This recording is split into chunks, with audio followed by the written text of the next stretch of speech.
I want to answer the question, how does one become a Christian? What's the criteria? What's the rules? And the answer to that depends on who you ask. There's different denominations that says there's different ways to become a Christian and you must do it my way or else you're not into God's family. There are people that believe that you have to be baptized to become a Christian. If you're not baptized, you're not a Christian. In fact, there are some denominations, and that is their main emphasis on teaching. They teach that as the number one criteria to become a child of God is to be baptized. Now, while baptism is good and it's necessary, some seem to think, and I'm not against it. I've been baptized a couple of times. So I'm not against baptism, but I am here to say that that is not necessarily a check off to becoming a Christian, because you can be a Christian without ever having been baptized. Now, that's my belief. You ask anyone else, they're just going to tell you their belief. No one knows of this as a guarantee, although some people speak as if they do or did, and I was one of them. But I became a Christian without ever getting baptized. You see, God found me. I didn't find God. God finds you. You don't find him. Half of you weren't even looking for God. I know I wasn't, but he finds you.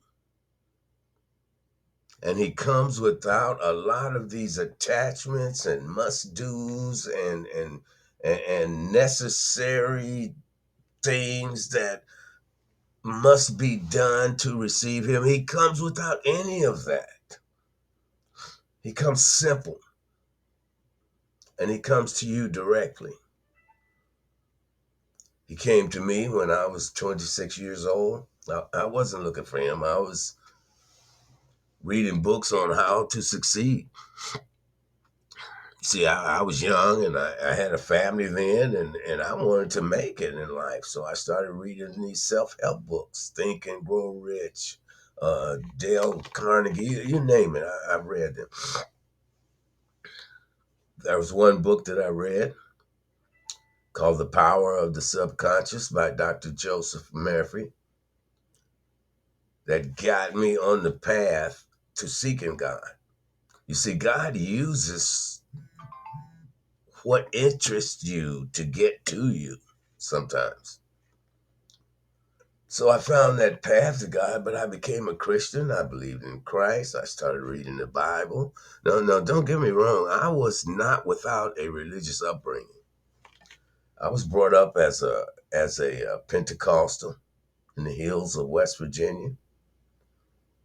I believed in faith healing. I believed in tongues. I believed in all of that stuff. But at one point, I stopped believing when I became affiliated with the Black Panthers, and God was not in the agenda. In fact, it was sort of the talk that there was no God. So that was the ideology that I adopted for a while. But then I found this book that led me on the path to my ultimately becoming a Christian. So what is a Christian? A Christian, number one, believes in Christ. You believe that he was born of the Virgin Mary. You believe that he suffered under Pontius Pilate. You believe that he was crucified, that he died, that he was buried, and you believe that in 3 days he came back and he ascended into heaven and now sits as a living being, a living person on the right hand of God, having gone through these experiences, having suffered what he did. He is there giving us a supernatural assistance. He has God's ear about you. He has God's ear about me. And he is my mediator. That's what the Bible calls him. He's the in-between. He's my attorney. He's my advocate. So you believe that Christ is alive.